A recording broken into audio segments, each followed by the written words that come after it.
Hi, yeah, in this video, I'm going to talk about time series using R, analog seasonality in time series forecasting. So basically, I want to talk about SARIMA model. So it's a seasonal ARIMA analysis. And the R package is ASTSA. That's loaded it into our studio.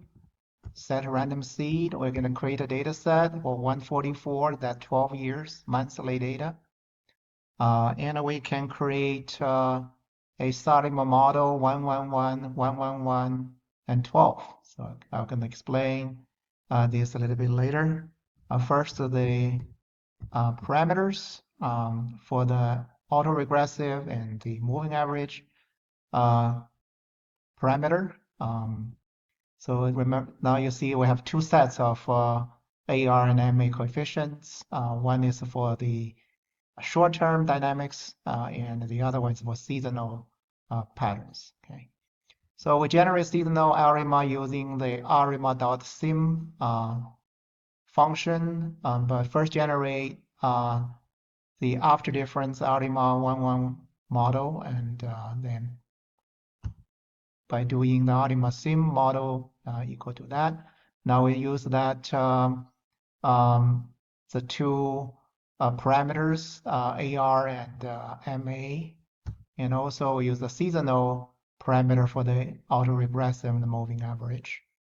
And then we add a trend cycle, and we create this time series data, and we can print them out. So the generated SARIMA time series, it has a little bit uptrend, and it's a seasonal, and the seasonal pattern graph is also shown at the bottom paragraph. Okay, so you can see it's a pretty, how to say, obvious.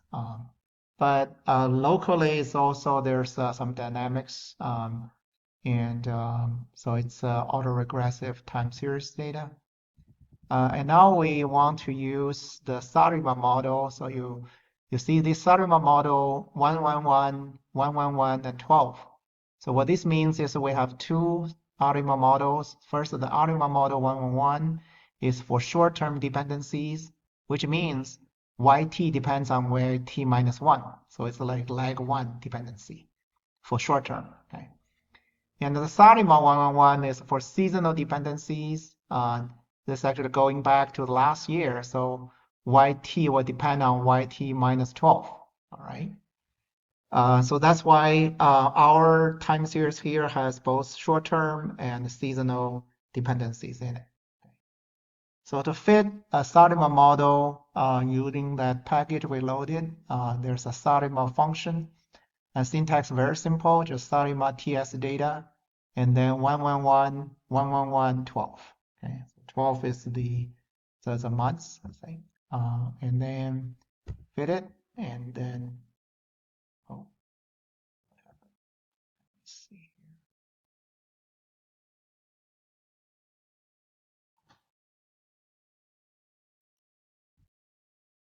Okay, all right. So you can see the output.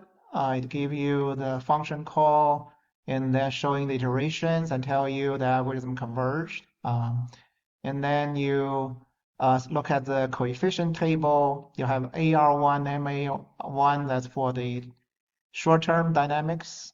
You can see the autoregressive part is positive. And also it's significant. And the moving average is negative with 0.94, which means, and it's highly significant. There's a heavy correction, an error correction by the moving average part, point back. Okay.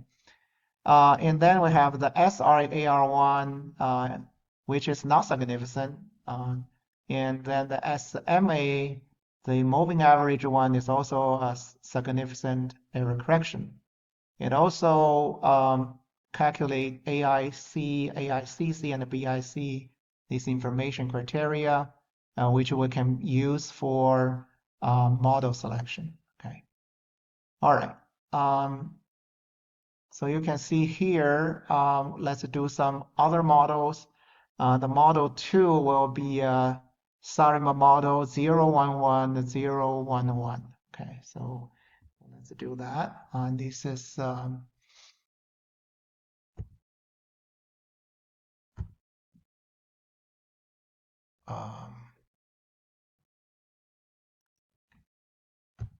also it converges and calculates some AIC values.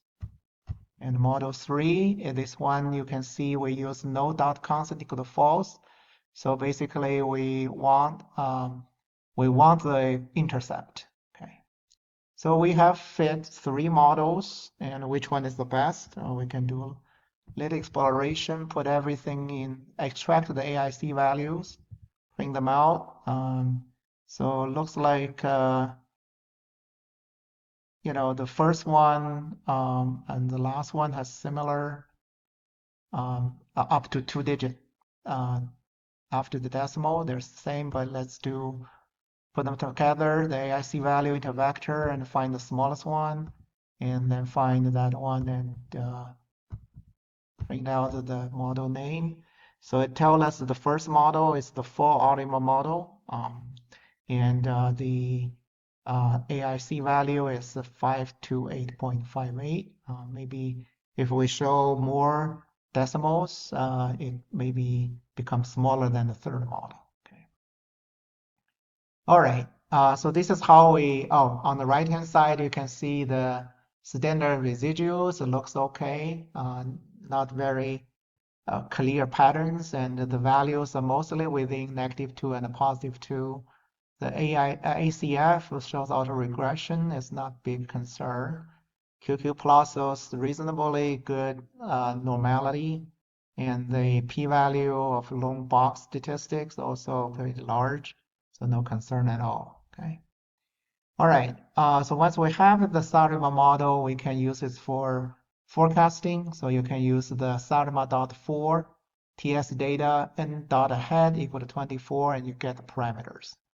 So this function is actually, it doesn't really use any model we did previously to recalculate it and then generate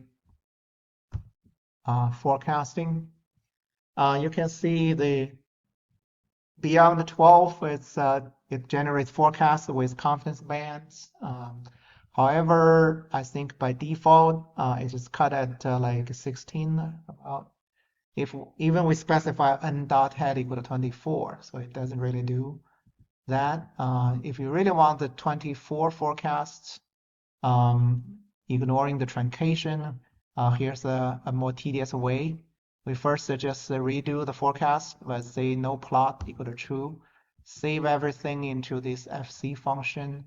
Then we can plot out the data, and then we can just draw the lines of the 24 months forecast with confidence 95 confidence band around it. Okay. And then we can also check residual diagnostics, make sure the model looks okay. Okay, I think that's a pretty quick demonstration of how to do seasonal ARIMA model. Thanks for watching, and if you like this video, please share it with others and also subscribe to our learning channel. Thank you.